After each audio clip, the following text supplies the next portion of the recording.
Hey guys, what's going on? So good to be back. Of course, this is going to be a long form if you realize what you actually pressed on playlist and see where it says podcast. This is where you're watching that from. So I don't really get a chance to do too many podcasts, at least recently, and most of that was because of life events. If you've been following the channel, you would know just had a son 2 months ago. We was in the NICU for a while, and we finally got him home. We got some bit of, what would you call it, regulatory to our lives now? Something like that, some kind of balance, I guess, now back in our lives. Because when I tell y'all, it was crazy before, it was nuts. I would literally get up in the morning at 6, get dressed, get dressed, like cook breakfast, eat, make sure she's ready to roll, and we go to the NICU. After we get to the NICU, we're there for a little bit, we leave, I go to work, I get off, I came home, literally just to pick my fiance up, and then take off to go back to the NICU. And then we're there through the end of the evening. And now some of my videos I was doing at that time, I would shoot after we got back from the second visit to the NICU. In many cases, I was getting home. It was about 12:30, 1 o'clock in the morning. So then I shoot a video, and then I'm not going to bed until roughly about 2-ish, around there. So yeah, a little more difficult to run our channel based off of that. But now we got him home. If some of y'all have seen him, he made his first appearance in week 13 against the spread video because he was getting a little fussy. My lady was sleepy, tired, because when I'm at work, she's with him alone. So she's literally a single mom for like 10 hours a day, which gets nothing but adulation and praise from me, because not only does she got to deal with that, she also got to deal with my irritating behind as soon as I get home. So big shouts out to her. I'm not going to drop a name because y'all don't know how to behave yourselves here on YouTube. But gonna hop into it. Got a pretty good sized show planned for you all today. We're going to talk about a couple of things. One being Ohio State, Michigan not playing on Saturday, which is the first time in over 100 years. You got Jalen Hurts replacing Carson Wentz as a starting quarterback for the Philadelphia Eagles. And then we're also going to talk about other stories like the Steelers catching their first L, the Seahawks getting exposed yet again, and then also whether or not James Harden is going to be wearing a Rockets jersey and what I think about that, as well as a breakdown of the current playoff standings and how I see things pretty much shaking out. Now, to kind of get things rolling, one thing that I'm always I try to be in my life is I try my best to be very consistent in the things I like to do. If I can't be consistent in some areas of my life, I try to have some model of consistency in others. So if I'm not really consistent at work, I try to be consistent at home and vice versa. Now, this has been a rivalry that's been played consistently since 1917. Do you want to know how many things happened from 1917 till now? Pretty much United States history. There you go. From 1917 to now, that's the Civil Rights Movement, the Great Depression. The Great Depression, the Civil Rights Movement, the baby boom of the 50s and 60s. You got the women's suffrage movement, women's rights, the tech boom of the 90s, the dot-com boom of the 90s, the tech boom of the 2000s, and now you get till today. All that history that's happened. And including all that history, because this is a sports channel, Ohio State, Michigan has been played every single year since 1917. It doesn't get played on Saturday. And it's mainly because of, well, what Michigan fans are going to say is how the virus has completely depleted their roster. Let's keep it a band. It wasn't a good team to begin with. So whether you're going out there with your third string or your first string, you were going to lose to OSU by a lot. It was going to be OSU a lot, Michigan a little. That's pretty much how that was going to shake out this year. And trust me, I know what bad college football looks like. I'm a Florida State fan. I know what bad college football looks like, and that's exactly what we got down there in Tallahassee. But besides the point. There's bigger implications other than just this game not being played. Ohio State has only played 5 games. They are 5-0.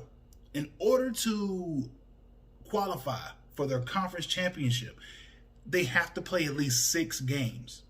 At least 6 conference games, mind you. At least 6 conference games. And let's just say they're falling one shy. Now, that's the Maryland game, I believe, was canceled. You got the Michigan game that was canceled. And I think it was another game they got. I think it was maybe Indiana or something. No, they play Indiana. There's another game that got moved. Well, not really moved, but more so canceled. So it had 3 games canceled on them during this time period. So what that effectively does is it hurts them in the whole college football playoff right now. Because right now there are 4 teams in there, and they're one of them. You got Bama, Ohio State, Notre Dame, and Clemson. Now, Notre Dame, and Clemson are going to meet again in the ACC title game. And honestly, I don't see. Only way Clemson has to get in is if they lose. That's point blank. But I think with Trevor Lawrence in this game, I believe they win this. Now, to kind of get into where this really begins to hurt. If I am Ohio State, I beg for at least one of 2 things. 1, I beg anybody in my conference to play me. I don't care who you are. I don't care if we got to go back, play Indiana again. I'm pretty sure they want another shot at you. Play Wisconsin. Anybody else in the conference you would love to play just one more game. If I were them, I'd take on Northwestern. I'm pretty sure, whoever has a free game that can play, I would beg for it. Now, the other thing, and it seems to be a more realistic deal here. Like I said, the other one was more so fantasy. This one more realistic. They need to be able to somehow petition to be able to play. Now, this also kind of comes down to, it's not really Ohio State's fault that they're in this situation.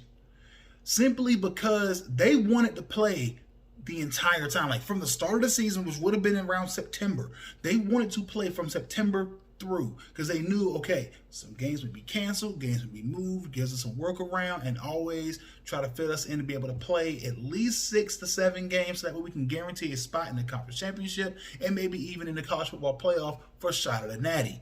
Now, the conference played scared with it. And they're not just the only one, not just that conference, not just the Big Ten, but also the Pac-12 played kind of scared with it, and a lot of other teams in like the Mountain West areas and stuff like that didn't really want to play. Now, the presidents of the schools got together and decided, hey, look, if we can make sure that we're doing this the right way, doing it safely, then we can play.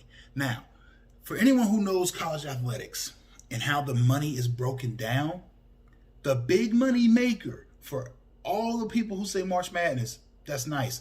March Madness is the reason college basketball makes money. College football is the reason college football makes money. It has better history, better rivalries, and this is coming from a college basketball guy. I'm more of a college basketball guy than I am a college football guy. Point blank. I love college hoops way more. It's part of just growing up in North Carolina. But looking at everything and how they're kind of placing their how they placed it all this year, I didn't like it when they said that they weren't going to be playing this year. And I was like, well, you see the NFL has a plan. You can mimic that, because it's not like your teams are all over the nation in your conference. They're in one general area. Take a look at the ACC. The ACC covers more ground than any other conference. We're talking from Florida to Boston. So literally the entire Eastern Seaboard is covered, because you also got to keep in mind they have teams in New York like Syracuse. So that's the entire Eastern Seaboard for one conference. The Big Ten covers about 5 states, if I'm not mistaken. You got Ohio, you got Michigan, you got Indiana, Illinois, and Wisconsin. Yes, so those 5 states covered, and they're all in one giant grouping right there. So if you just take the model of what the NFL had, which was playing games before you even decided, you just look at the model and say, hey, does this work? Okay, we can see exactly how this works. You test teams throughout the week. Players who have been exposed, remove them. Test everyone again. If everyone else comes up negative, good. Those are the guys you're going to put on the bus. Those are the guys that are going to play. It's so much easier to do that when you're talking. I know people saying it's hard on college campuses to police the teams. And I said, look, at that point, it comes down to personal responsibility of the player. Do you want to go off, have this great social life, or do you want to go out here and play this football game that's contingent? Your scholarship is contingent upon your performance. So either I go to this party where I could possibly expose to COVID, or I can take my happy behind to my room, watch film, and then get ready for the game on Saturday or Thursday or Friday, depending on whatever day of the week you're playing. Now, do I believe that Ohio State should still get into college football playoff if they only play 5 games? Yes. And the reason I say yes is because I don't think there are 4 teams better than Ohio State. There's maybe just one team better, and I'm not really 100% sold that they are, and that's Alabama. I'm not 100% sold that anyone else is really better than Ohio State this year. They got the best quarterback. They got the best skill position players. Their defense is playing out of its mind. And not to mention, they've also played better competition so far to this season's point when you look at just who they've played. Even though it's only been 5 games, it's several ranked opponents. So they played a higher strength of schedule than many teams have, including guys who played 8 to 9 games. Now, that's what I'm thinking about now. Now I'm just going to go ahead and move on. It's time to talk about a quarterback who I didn't really like the draft pick when it happened. When Philly picked him, I was like, why? You got Carson Wentz, ride or die with your guy. You paid him. You gave Wentz the contract. You ride or die with that. They drafted Jalen Hurts. They gave him the reins this week against the Packers, and he did okay. He played okay. Threw for over 100 plus yards, had a touchdown, threw a pick. It's what you would have expected out of a rookie campaign.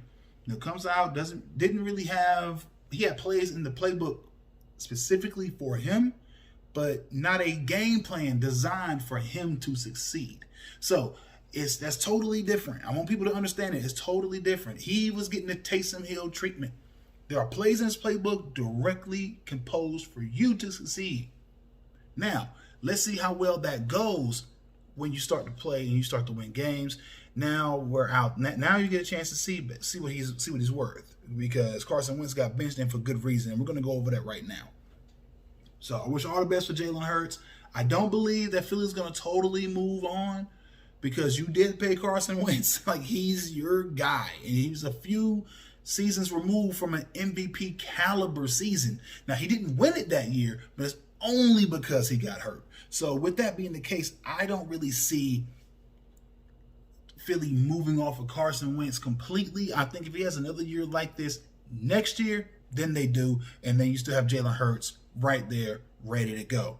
Now, reasons that they're moving on for people who seem to be completely oblivious to that situation. Yeah, I understand you paid this guy. So really, the only person I really want to really hear this is the biggest Carson Wentz fan on earth, Colin Cowherd. I want him to hear this part.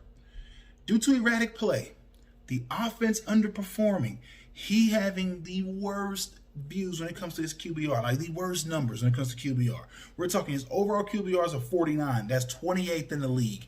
You have his third down conversions, third down efficiencies at a 28 in the QBR. That's 28th in the league.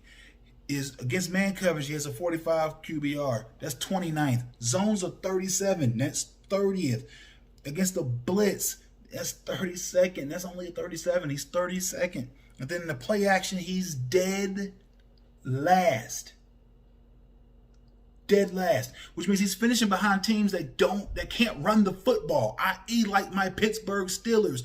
If you cannot play action fake, it makes it that much harder to get guys open. That means your receivers have to be more skilled route runners, and they don't have that. So if I'm going to sit here and play action fake somebody, I need to be sure that we're running the football. B, my receivers have to get separation. Now, since he doesn't have separation, he does have Sanders. I like him as a back. really a good back. I like him back there. I just don't see how good or how bad this is really going to go as far as the ground game goes. But he's absolutely terrible when it comes down to QBR. And that's, to me, the best barometer in measuring a quarterback. When you're talking just holistic stats, that's the best way to rank a guy. Now, where he also ranks pretty bad in, interceptions, leads the league with 15. Sacks, he got sacked 46 times. It hasn't even been a full season yet, and he's sacked 46 times. His completion percentage is 31st in the NFL at 58.1%, and the yards per attempt, 6.02, which is 30th in the league. That means he's not getting the ball down the field, and he's also not completing them at a high clip. So you have a completion percentage under 60, and you're not throwing the ball down the field. So that means you're legit throwing balls to other teams, which is seen in his interception numbers, and also in his and also throwing balls into the dirt, which is seen in his completion percentage.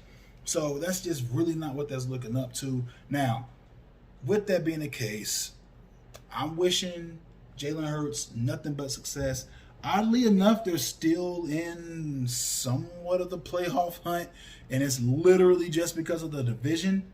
But they are one of the worst teams in the NFL. They're at the bottom of the NFC, right there with the Dallas Cowboys, who played tonight as this is being recorded. So they played there tonight against Baltimore. Against Baltimore. And that game is pretty much going to go the only one way I see it happening, and that's going to be as far as Dallas and Baltimore, they're going to go in favor of Baltimore. So Philly, for right now, you're still ahead of Dallas. Now, speaking of teams ahead of Philly, let's talk about the current playoff standings. So right now in the AFC, and this goes 1-7, Steelers, Chiefs, Bills, Titans, Browns, Dolphins, Colts. 1-7. In the AFC, the Steelers finally caught their first loss of the year, and everyone went nuts. And I'm going to tell you right now, I'm not saying that I called us losing to Washington, because you go and watch the video that I did but in the preseason about the possible wins and losses, I had the Steelers winning that game. But I also did not have my Steelers at 11-1 by the time we played that game. I had us losing a few.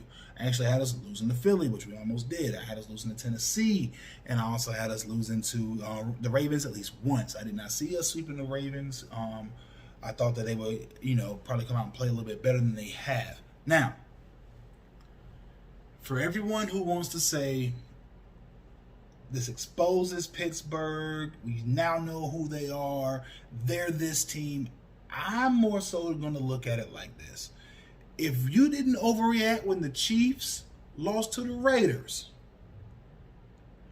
in Arrowhead, I am not going to overreact when Pittsburgh loses to Washington. It's a team with a real defense, and they did come out and play like a team with a real defense. You have the Bills, who faced a couple of playoff teams on the same chart. You have the Colts, who have lost games they shouldn't have lost. You have the Browns, who finally got that statement win by beating the Titans. And then, of course, you got the Titans, who are leading their division, but only because they beat the Colts. So, right now, as it's currently standing, the Chiefs do have the easier remaining schedule. And honestly, this year, home field isn't going to mean as much. The only reason I would want Pittsburgh, and the only reason that you would even want Pittsburgh to, if you are still a fan like myself, you want Pittsburgh to have the one, isn't for home field. Could care less. No one has fans in the stands. There's no real home field advantage. You want that bye. Because right now, only the one gets a bye. So at this point, that loss to Washington, it's monumentous, but not just because Washington was a technically bad football team. No, that's not the case. It's the fact that the Chiefs now have the easiest road to win out, and also it's going to be for control of the one. Now, at this point, both teams can finish 15-1. The Steelers will still get it, and that's mainly because the Steelers have not lost to an AFC team. Now, with everything that we just discussed, I still have the Steelers finishing first, Chiefs second, Bills third. I'm flipping the Colts and Titans. I got the Colts finishing ahead of the Titans because I don't trust the Titans to come out and play like they have common sense. I don't see it. Then, of course, the Dolphins, Browns, and Titans to finish it out in that order. Now, NFC. Saints, Packers, Rams, Giants, Seahawks, Bucks, Vikings. Ladies and gentlemen, the Vikings are in the playoffs. They started off, I believe it was 0-4, and at one point was 1-5. So a 1-5 team has wiggled their way back into the playoffs at 6-6. Now, here's the part that makes this extremely, extremely fun. The Saints are the best team in the NFC, but not by far. I still do believe that the Rams can beat them, and I believe the Packers, if they can score early, can beat them. But holistically, I like the Saints as the best team in the NFC. The Bucks are playing to a level that I thought they probably would, given the situations, the injuries, bringing guys on, the defense not playing up the level, the team not having real discipline, there being a disconnect between head coach and quarterback. So it's just so much going on that I don't see the Bucks making a Super Bowl. I don't see them winning a playoff game. Tom Brady, you literally left a cold and uncomfortable situation in New England for a hot and uncomfortable situation in Tampa Bay.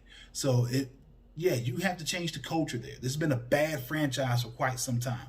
So you get down there, you are now a part of that bad culture. So you have to find a way to turn that around. And it's not going to happen in one season. Sorry, this isn't Madden. You can't just put together a team with guys with a whole bunch of high overalls and say, that's a good football team. No, that's just a collection of good players, not a good football team. Now, who do I think is the most suspect team of these 7? I'm going to go with the Seahawks. And my reasoning for that is the Seahawks may not be as good as advertised. They started off really good. A lot of people claimed them as fool's gold, saying they were really good. I mean, I was still the same guy that said the Bears are really good. So, you take that with what you want. But with everything that's happening right now with the Buccaneers and the Seahawks, 2 teams that are severely underperforming based off of the talent that they have, I don't see either one of those teams winning a playoff game at this point. I believe the Giants can actually get in and win a playoff game. I actually said that in the Facebook Live video I did back on Thanksgiving with one of my homeboys, Terrence. Talking with him because he's a giant Washington fan. Kind of weird to put those two together, but he's a humongous Washington fan, loves his squad, and he even admitted, he said, I can see New York winning a playoff game. They have a solid defense. The offense is more competent than people give it credit for being. So with the balance and how things are playing out, I believe the Giants, when you match it out, so here's what the matchups would be. I think things are going to pretty much finish out the way they are. It'll be Packers, Vikings, which the Vikings can win that game. You have Rams, Bucks. I think the Rams can win that. You have Giants, Seahawks in a rematch. And if any team can come in with high confidence, it will be the Giants, because the Giants, ladies and gentlemen, would have home field. I don't see that working out too well for Seattle. I don't know how well they're going to be able to come out there and play. I just don't see that happening too well. That's exactly what we're working with there. All right, guys, so moving on to the very last topic of the day. James Harden, where's the beard going to play? Yeah, I threw a little bit of NBA news in there. I know it was all football, college football, pro football. Yeah, I'm throwing a little NBA in there right now. Where is James Harden going to play? 2 squads that people believe that they can move him to will be Brooklyn, and then he just put on the table today, Philadelphia. Personally, between these 2 teams, who has the most realistic shot of landing James Harden would be Philadelphia. They have the most movable pieces. They have a piece I think they can get rid of that'll honestly make them that much better. And hear me out. If I'm Philly, I make a move. I get rid of Ben Simmons for James Harden, pretty much in an equal trade. Hey, you give me Ben Simmons, I'll give you James Harden. Cool. Swap has been made. So, What that does for Houston, it gives them John Wall, Ben Simmons, and a gang of shooters. So it's perfect, be able to space the floor for Wall to work, and space the floor for Simmons to work, and now Simmons can actually be at the rim or get to the rim with more ease, and they can play more of a deathly small lineup with him as the big point guard. So it could be a little bit, I think it could be it could test it out a bit, but I think that could work. Now, you get to Philly, now with James Harden and Joel Embiid, and not to mention the host of shooters that they just brought on. It's basically like putting him back in Houston when Houston was first being constructed with him, and then they brought on Dwight Howard. Big man who you can trust in the middle to make plays, play good on defense, and now he has a better offensive option, a more consistent offensive option, and not to mention that will make Philly that much better and possibly makes them better than Milwaukee and Miami in the Eastern Conference. Probably still gives them a little bit of a shot against Boston, but not really much of one. But we'll see exactly how that all works out. But guys, please let me know what you think about all this down in the comment section below. Also, don't forget to like, share, comment, and subscribe to the channel. My name is Jay the Reporter, signing out. Peace.